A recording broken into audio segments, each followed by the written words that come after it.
बिस्मिल्लाहिर्रहमानिर्रहीम। अस्सलाम वालेकुम नाज़रीन, आप यूट्यूब चैनल देख रहे हैं। मैं इमरान ख़ान हूँ। मैंने आपको बहुत अर्सा पहले बताया था, तकरीबन 2-2.5 माह हो गए हैं, कि नेपाल और इंडिया के दरमियान एक मुतनाज़ा इलाका है जिसमें 3 उसके कॉर्नर हैं। एक लीपू लेक है, एक काला पानी है, एक लिम्पिया धुरा है। ये जो 3 इलाके हैं, इनके बीच में एक तनाज़ा है नेपाल और इंडिया के बीच में। इंडिया की जो हिंदू कम्युनिटी है, क्योंकि ये हिंदुस्तान है, हिंदुओं का मुल्क है और ज़्यादा लोग उसमें हिंदू रहते हैं। पहले ये सेकुलर अपने आप को कहा करते थे, लेकिन अब सारी दुनिया इस बात को जान गई है कि इंडिया अब एक सेकुलर मुल्क नहीं है, वो हिंदुओं का मुल्क है और सिर्फ हिंदुओं के बारे में सोचता है। हिंदुओं का एक मुक़द्दस मकाम है जो चाइना के कब्ज़े में है। वो चाइना के पास वो इलाका है, वो तिब्बत का एरिया है। वहाँ पे एक मानसरोवर लेक है जिसको ये कहते हैं कि वो इनके भगवान से ताल्लुक़ है, उस लेक का। उसके अलावा ऊपर कैलाश का एक पहाड़ है, उसको ये कहते हैं कि वो भी इनके एक शिव जो इनका भगवान है, ये उसका इलाका है और वो यहाँ से आया था। तो इसकी वजह से ये हर साल यहाँ पे तीर्थ की यात्रा, आपने सुना होगा, हिंदू बहुत बड़ी तादाद में इन इलाकों तक जाते हैं जो तिब्बत के इलाके हैं। वहाँ पहुँचने के लिए ये नेपाल के बीच में से गुजर के जाते हैं। अब भारत एक और सड़क बना रहा था जो नेपाल के बीच में से नहीं गुजरेगी और डायरेक्टली नेपाल को बाईपास करती हुई, यानी नेपाल के किनारे से होती हुई, इंडिया का जो एक सूबा है उत्तराखंड, उधर से उत्तराखंड की रियासत से होती हुई सीधी लीपू लेक का एक मुतनाज़ इलाका है, वहाँ से चीन में दाखिल हो जाएगी और उसके बाद ऊपर चली जाएगी सीधी मानसरोवर के इलाके में। और इस तरह इंडियन जो यात्री हैं, हिंदू यात्री, वो अपनी पूजा पाठ वहाँ पे कर लेंगे, अपनी मजहबी रसूमात जो हैं वहाँ पे अदा करेंगे। तो इंडिया के लिए हमेशा से ये एरिया बड़ा कीमती है और इनका जो हिंदुत्व का नज़रिया उसके मुताबिक ये कहते हैं कि जब हम फतह करेंगे तो ये मानसरोवर के इलाके से ऊपर कैलाश तक और उसके बाद नीचे जहाँ पाकिस्तान का इलाका है कटास राज तक, इस सारे इलाके में हिंदुओं का राज होगा एक दौर में, और तब इनकी रियासत यहाँ पे मुकम्मल हो जाएगी। ये उनका हिंदुओं का मानना है, आरएसएस के लोगों का मानना है, शिवसेना वालों का मानना है। वो लोग ये कहते हैं कि इस तरह होगा। अब इस वक्त क्या हो रहा है कि इंडिया के लिए तशवीशनाक एक खबर आई है। वो ये आई है कि जो मुतनाज़ सड़क वो बना रहा था, वो सड़क बनने की वजह से नेपाल का और इंडिया का एक फड्डा हो गया। नेपाल ने अपना नया पॉलिटिकल मैप जारी कर दिया। नेपाल ने कहा कि जी ये तो इलाके हमारे हैं, इंडिया ने कहा ये इलाके हमारे हैं। लेकिन बैनुल-अक़वामी कवानीन के मुताबिक, और अगर आप इंसाफ की नज़र से देखें और पुराने नक्शे निकालें जो आज से लगभग 100 साल या इससे भी ज़्यादा पुराने नक्शे हैं, तो उनसे आपको पता चलता है कि ये इलाका नेपाल का था। भारत ने इसके ऊपर कब्ज़ा कर लिया। पहले इजाज़त लेके वहाँ पे गया, जब चाइना के साथ लड़ाई हो रही थी 1962 में, इजाज़त लेकर गया और फिर कब्ज़ा कर लिया और पक्का होकर वहीं पे बैठ गया और फिर वहाँ से उठने का नाम नहीं लिया। अब जब नेपाल अपना इलाका वापस मांगता है तो भारत उसको देता नहीं है, बल्कि यहाँ से एक सड़क निकाल रहा है।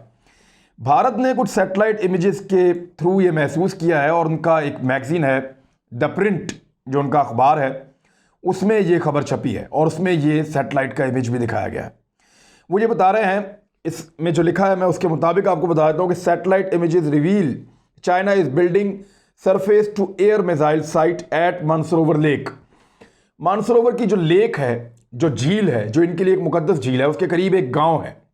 उस गाँव तक नई और ताज़ा सड़कें पहुंची हैं, कम्युनिकेशन का पूरा सिस्टम वहां तक पहुंचाया गया है और वहां पे चाइना एक ख़ास किस्म का मिसाइल सिस्टम नस्ब कर रहा है। ये ऐसा मिसाइल सिस्टम है जो ज़मीन से फ़िज़ा में वार कर सकता है, यानी हेलीकॉप्टर या जहाज़ या कोई फ़िज़ाई हमला किया जाए या कोई मिसाइल टेक्नोलॉजी के साथ हिट करने की कोशिश की जाए तिब्बत के इलाकों को, तो ये जो मानसरोवर लेक के पास लगने वाला सिस्टम है ये उसको रोक सकता है। भारत को यह समझ नहीं आ रही कि चाइना ने यहां पे ये सिस्टम इस वक्त क्यों लगाया। ये तो सिर्फ इंडिया से खतरा है चाइना को, और ये वो इलाके हैं जो इंडिया के लिए बड़े मुकद्दस हैं। जैसे मुसलमान हजारे मुकद्दस में जाते हैं हज और उम्रा करने के लिए, जैसे सिख जो हैं वो यहाँ पाकिस्तान में आते हैं अपने मुख्तलिफ इलाकों में जहाँ उनकी मुकद्दस जगह हैं, जैसे करतारपुर अभी थोड़ा सा पहले खोला गया, इस तरह और जगह, ननकाना साहब। तो इसी तरह इंडिया जो है वो ये जाता है ऊपर तिब्बत में।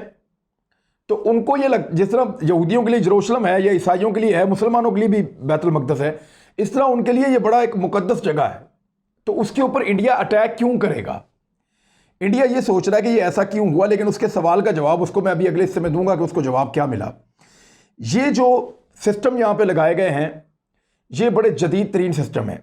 यहाँ पे चाइना ने रेडार्स भी लगाए हैं और सैटेलाइट इमेजेस ये बता रही हैं कि अभी लगातार इसके ऊपर काम हो रहा है। यहाँ पे सुर्ख रंग के बहुत सारे टेंट्स भी नज़र आ रहे हैं जो ये बता रहे हैं कि चाइना की जो इंजीनियरिंग कोर है वो भी यहाँ पे काम कर रही है, उनके साइंटिस्ट भी यहाँ पे काम कर रहे हैं और यहाँ पे जदीद तरीन हथियार नस्ब किए जा रहे हैं। इस खित्ते में चाइना ये कर रहा है, लेकिन साथ ही साथ वो एक काम और कर रहा है। चाइना ने, जो मैंने आपको पहले भी बताया कि कुछ एरिया जहाँ से इंडिया को लगता था कि चाइना वापस चला जाएगा मुज़ाकरात के नतीजे में, वहाँ से चाइना वापस नहीं गया। चाइना अभी भी जो है वो दसपांग के इलाके में मौजूद है। चाइना अभी भी जो है वो पैंगोंग लेक के इलाके में मौजूद है। चाइना अभी भी गालवान वैली के कुछ हिस्से से पीछे गया ज़रूर है, लेकिन ज़्यादातर हिस्सा उसने अपने पास रखा हुआ है। और बीच में इंडिया के कंट्रोल में जो कल तक इलाका था वो इस वक्त एक बफर जोन है। तो चाइना पीछे हटने से तो इनकारी है, लेकिन अब एक और जगह पे उसने अपनी तादाद में इजाफा शुरू कर दिया है और ये जगह है लीपू लैक। लीपू लैक वो इलाका है जहां पे 3 मुल्कों की सरहदें मिलती हैं। ये एक ट्राई जंक्शन है।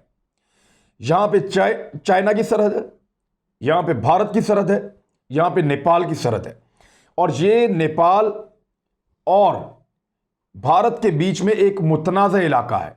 नेपाल कहता है कि हम इसके मालिक हैं, ये हमेशा से हमारे पास था, भारत इजाज़त मांग कर आया था और फिर काबिज हो गया। भारत ये कहता है ये हमारा इलाका है, यहां से हम एक नई सड़क निकालेंगे और वो हमें हमारे मुकद्दस मुकामात तक लेकर जाएगी। लेकिन चीन का यहां पे क्लेम नहीं है, लेकिन इसके बावजूद चीन ने अपनी बहुत बड़ी फौजी ताकत यहां जमा करना शुरू कर दी है। जो इतलात आई हैं भारत से, टाइम्स नाउ ने इसके ऊपर स्पेशली एक बहुत बड़ा आर्टिकल लिखा है।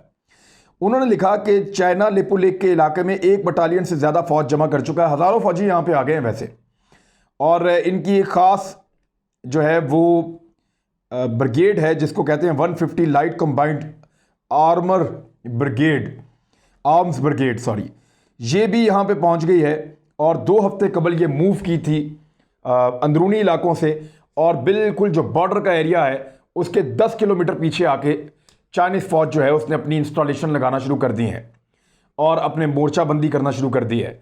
और जंग की जो इनिशियल तैयारी है वो यहाँ पे इस इलाके में चाइना ने शुरू की है। वो ये क्यों कर रहा है, यहाँ पे वो दबाव क्यों बढ़ा रहा है भारत के ऊपर? देखिए, एक बात को टेक्निकली समझिए। नेपाल वैसे तो छोटा सा मुल्क है, भारत के लिए इसलिए अहम है कि यहाँ से गुजर के वो अपने मजहबी रसूमात अदा करने जाते हैं। लेकिन एक और बड़ी अहम बात है, भारत की फ़ौज का जो सबसे तगड़ा और प्रोफेशनल हिस्सा है वो गोरखा रेजिमेंट है जो नेपाल की है। वो लड़ने में बड़े शानदार हैं। जैसे पाकिस्तान में गिलगित बल्तिस्तान, चित्राल के और मुख्तलिफ जो कबायली इलाका जाते हैं, यहाँ के फ़ौजी बहुत ज़बरदस्त फाइटर्स हैं, बहुत अच्छा लड़ते हैं।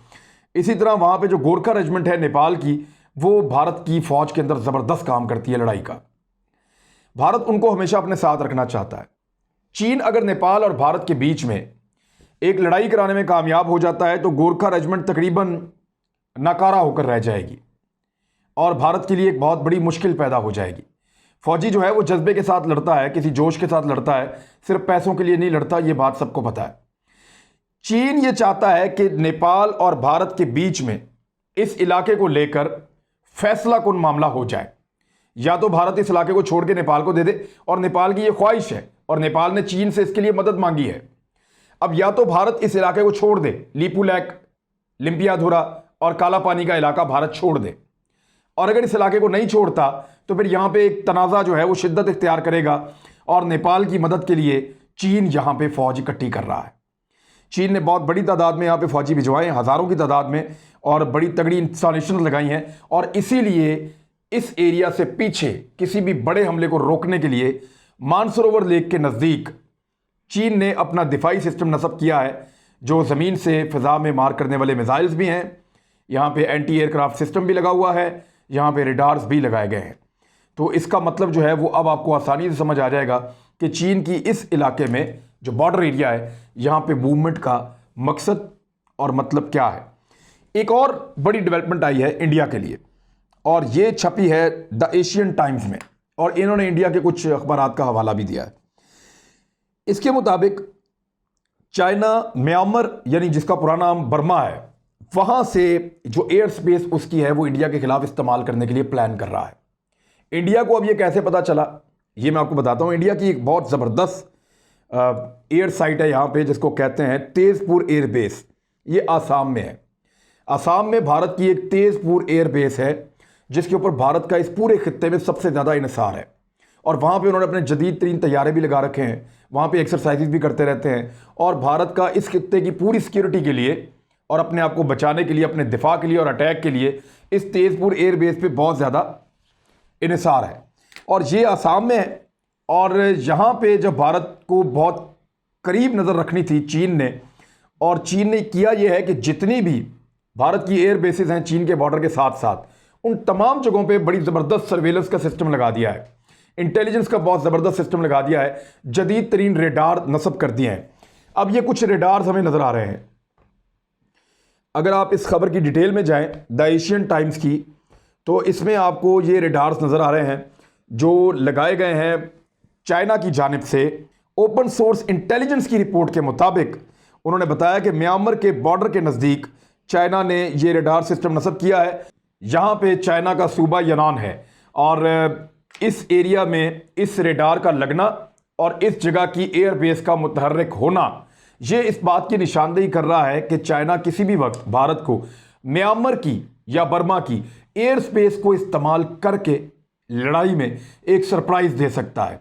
और इस हवाले से भारत ने इससे पहले कभी अपनी प्लानिंग नहीं की थी। तो ये एक नया उनके सामने फिनोमिना आया है। लगातार जंगी अखराजात बढ़ते जा रहे हैं, जंग पता नहीं होगी या नहीं होगी, और हमारी दुआ है कि जंग ना ही हो, क्योंकि जंग मसलों का हल नहीं होती।